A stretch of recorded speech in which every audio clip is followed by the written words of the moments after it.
Guys, Knife Detector here, and today I'm going to talk to you about this old timer. This is a large trapper and its little buddy, the pal. And we're going to talk about this nice set that I got for Christmas from my wonderful daughter, and I'm very appreciative. I told her I don't want you to spend more than 20 bucks. So it was about 20 bucks at Walmart.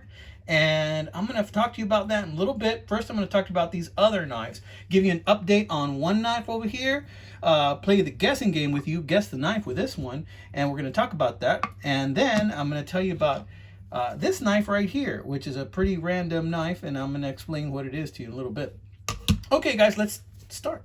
First off, let me give you the updates. Now, I had bought this one from an eBay seller, and this is basically a Frankenstein knife, but he did a fantastic job putting this knife together from probably about 2 or 3 different knives.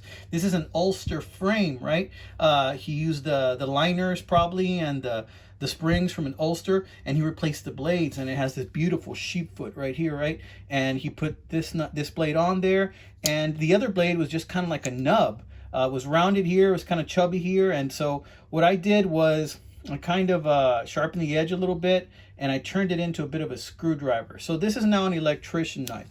So basically I can use this to strip the wire, and I can use this as a screwdriver right there. So I turned it into a little bit of an electrician knife.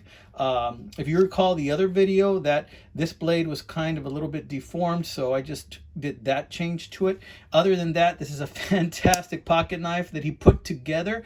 You guys got to keep an open mind. I mean, in my opinion, you got to keep an open mind with pocket knives, you know, or if you're in the knife hobby like I am, a lot of my friends are.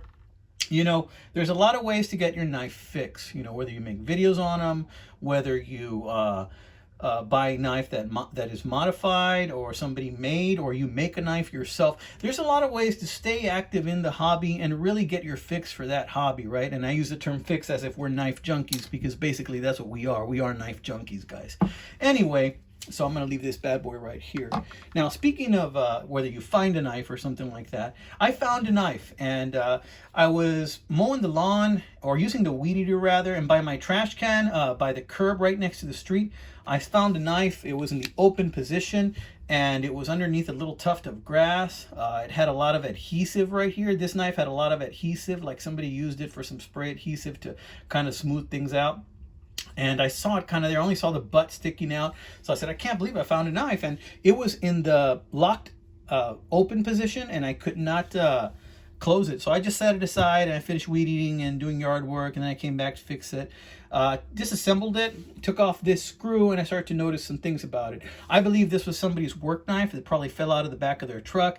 It's a Smith & Wesson Special Tactical, it says. I believe it's made in China. It says CK Tac right there. I think probably China Knife Tactical or something like that. And I think somebody was using this as their work knife, and then it fell out of the back of their tailgate. Here in Texas, you're allowed to drive with your tailgate open. And so I think it fell out of the back of their truck, and they didn't notice it. And it was just probably there for a couple of days underneath that little tuft of grass right next to my trash can, right in sight of anybody who wanted to look down.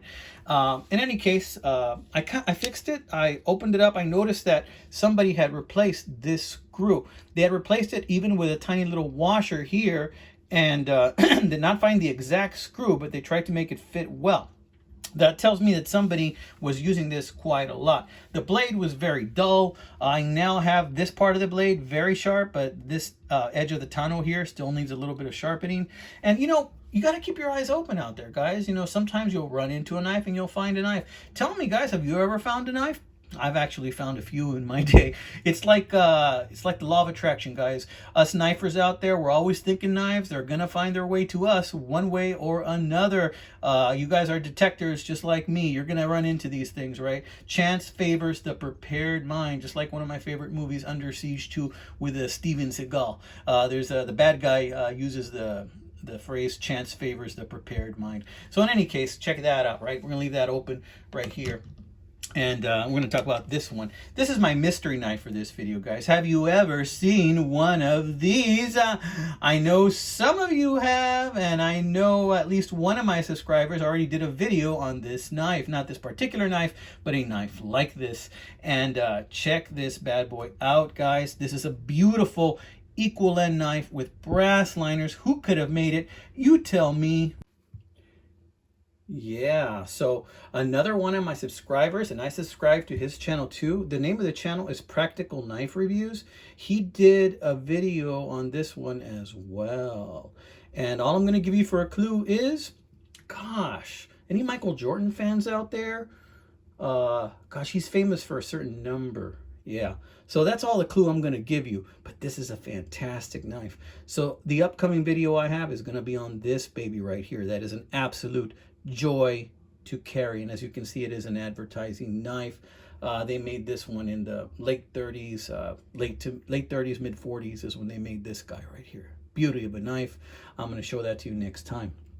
Okay, so let's get to this bad boy. I'm going to open up this package right here. My daughter gave it to me. Let's see what's in here. Try and open it up carefully. Let's see first if I can open it without a knife, right?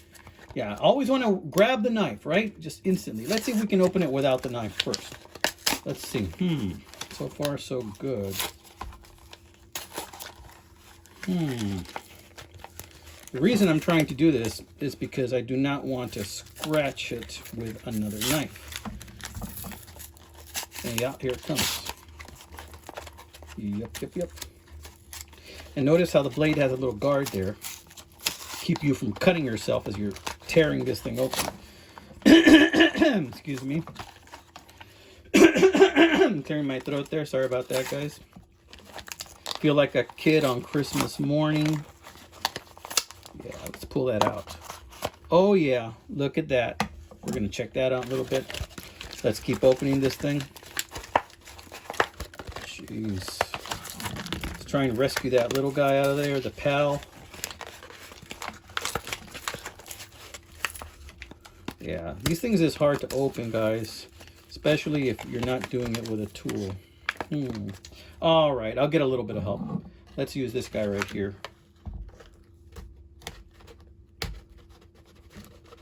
Yeah. Okay. Yeah, a little more.